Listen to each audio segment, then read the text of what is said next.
Welcome back, guys. James Hill, founder and CEO of Black Millionaires. And it's the chaplain of the culture, here to expand ideas and grind your gears. Hey, man, we got a lot to talk about today, but before we move forward, I have a gift for you. You ready for your gift?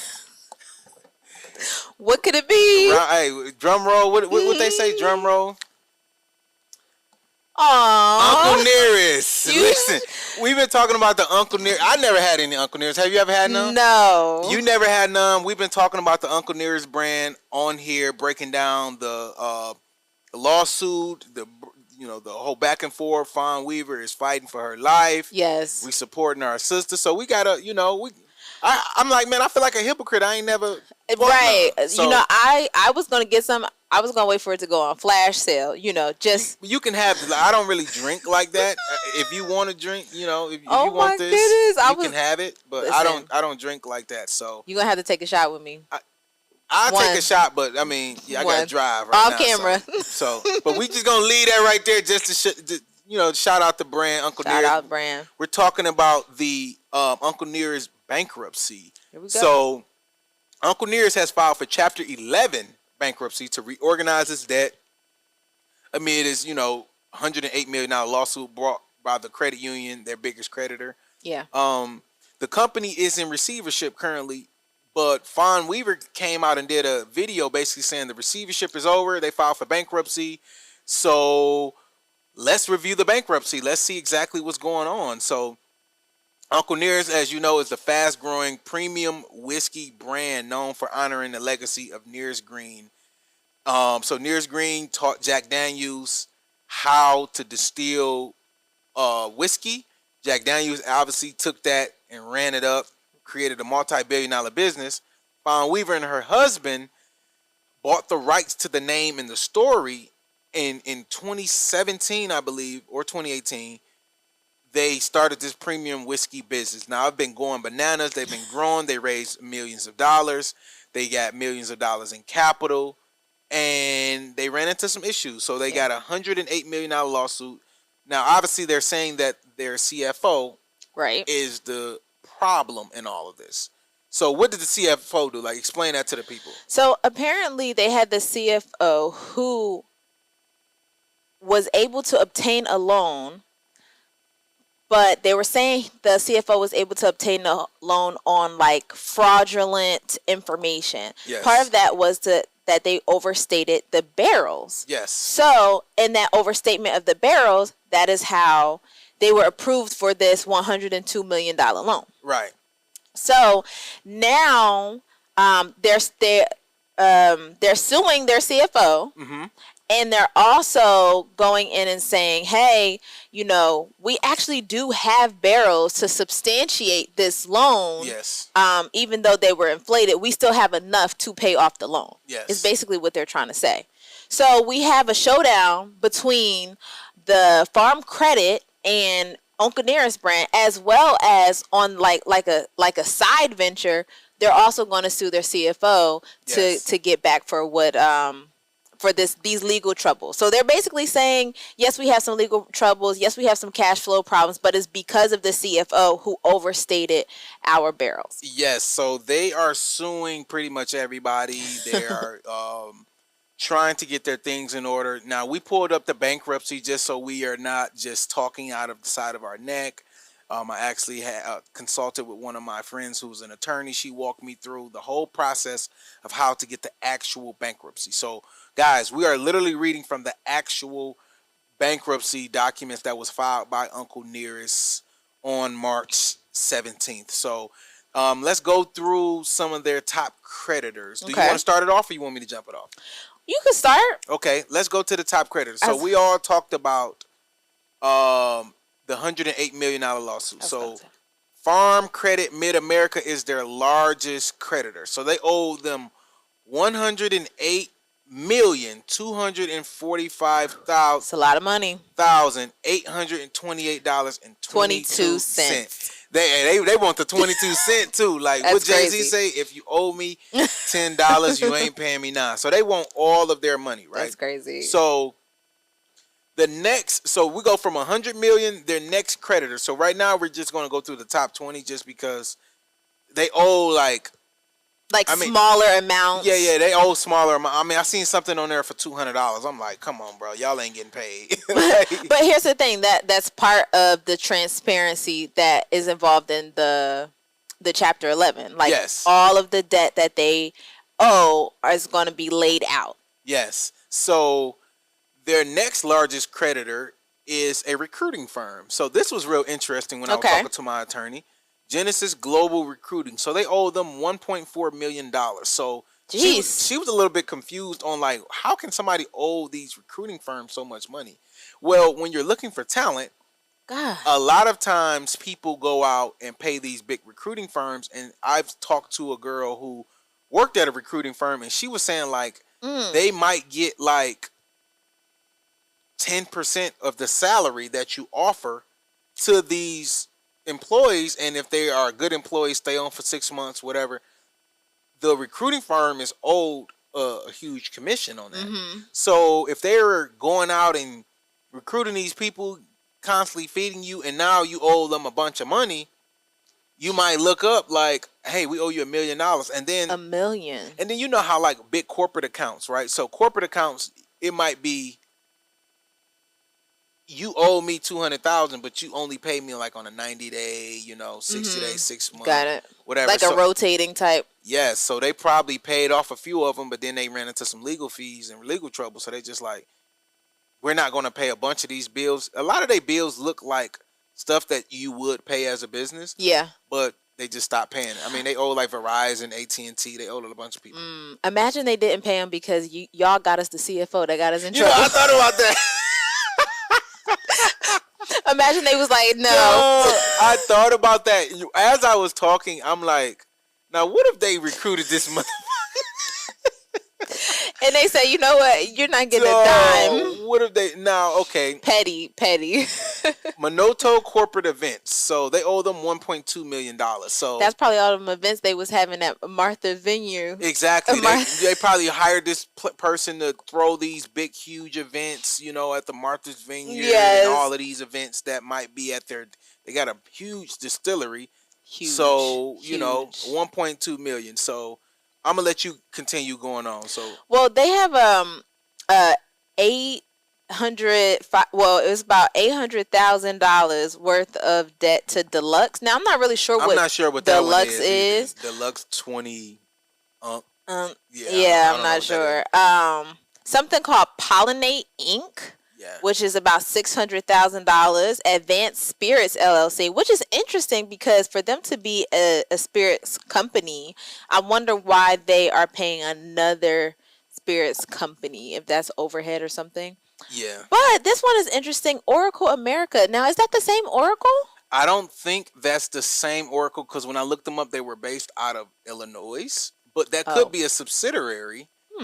I'm going to look them up, though, but you can keep going. It says Oracle America, Inc.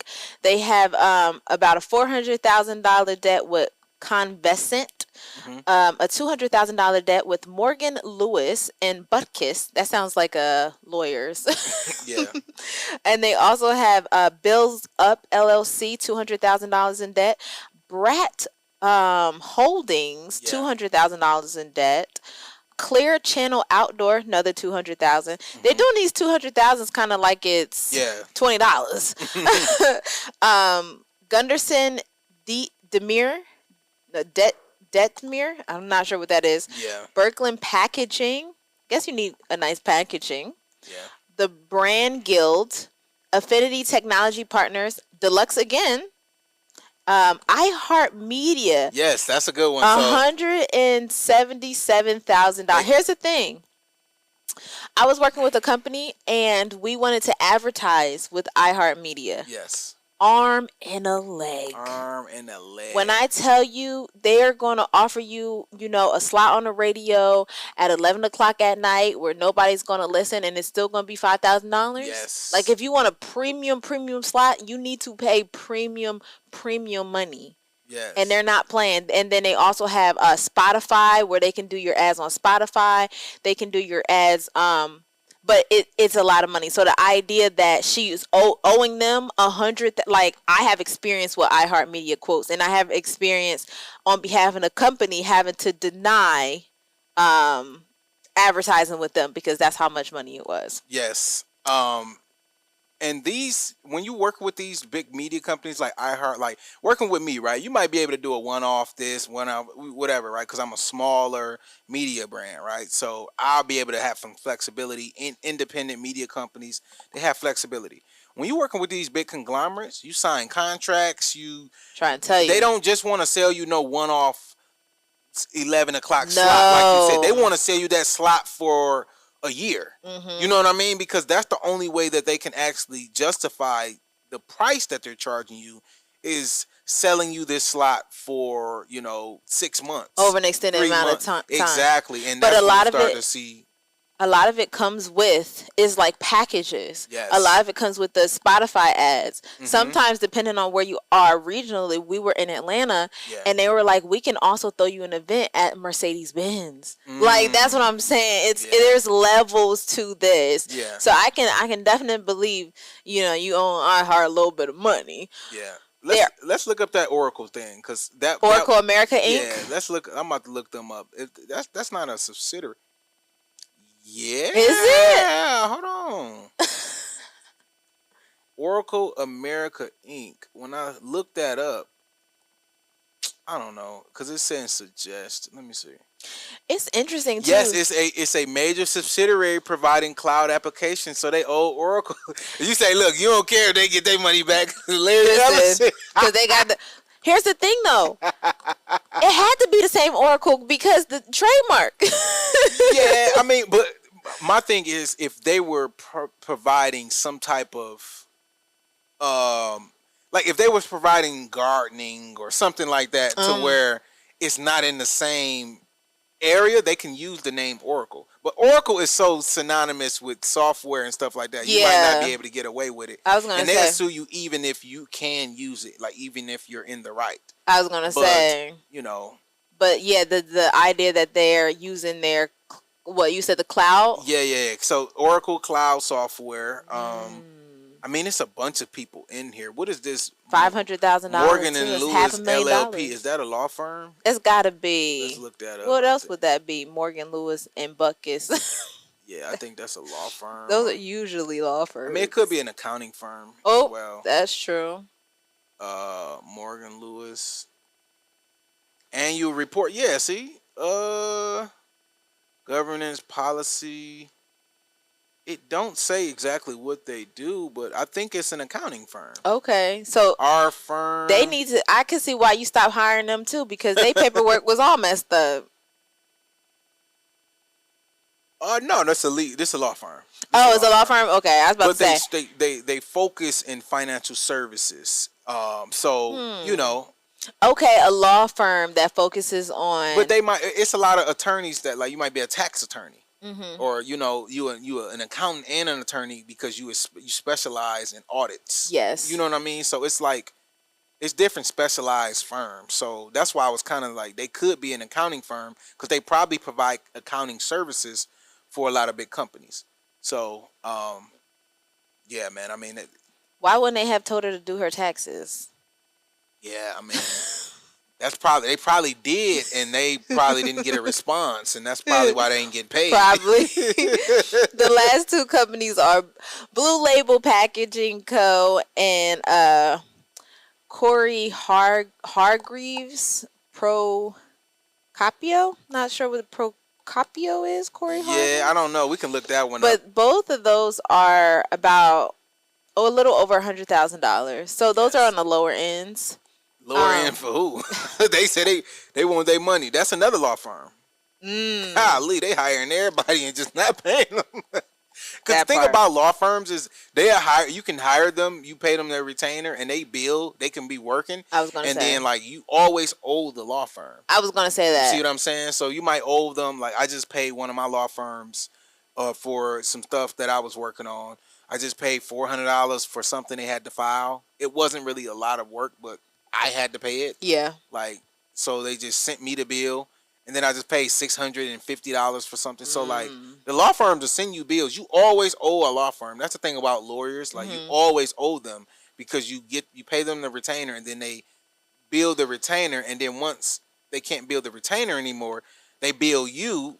But, like, if you don't pay them, they probably still doing work. I was gonna say that, and they're just billing you. They just keep billing you. Yep. So that does make sense that she owes at least that from here she owes at least about two different types of lawyers. It's very interesting too because she's also somebody who is very adamant about how her company is not insolvent, how they just have a couple of cash flow problems, and that they are not engaged in any fraudulent activity. Exactly. So her having like these, juggernaut lawyers around her to like reinforce that narrative, I understand, that could make you a little bit of confident. Yes. Like, you got these people around you saying, hey, you're doing a good job. Exactly. Hopefully so. Yeah, so that's the breakdown of the debts that's owed. Those are the top 20. Now, they probably got like 50 more, but they're like 6,000, 8,000, 2,000, 4,000, 3,000. Like, I might do a deep dive on the Patreon to go through all of that and break it down just to give you guys some perspective. I might do that. I'm not promising. But if you subscribe to the Patreon, you would know off the rip because, you one of our top supporters. Just alone, this is about like 10. This is about like without the farm credit. Yeah. This is about like $10 million. Yeah. So, I mean, with the farm credit, so we had 120. Yeah. And then, like I said, these are just the top 20 creditors. The bankruptcy is 72 pages long. So that just lets you know how many other creditors. And those creditors, this stops at 145,000. I mean, they got creditors for 90,000, 40,000, 60,000. Right. That adds up. I was gonna say. I mean, it's probably another 10 million that we don't have on here solely because we only did the top 20. Right. Because we don't have all day, right? So, yeah, this is literally. I'm looking just like Uncle Nearest, man. Listen, we're gonna take a shot for you like Drake, right? But y'all got to get y'all shit together because we need brands. Like, we can't keep having black-owned brands go out of business.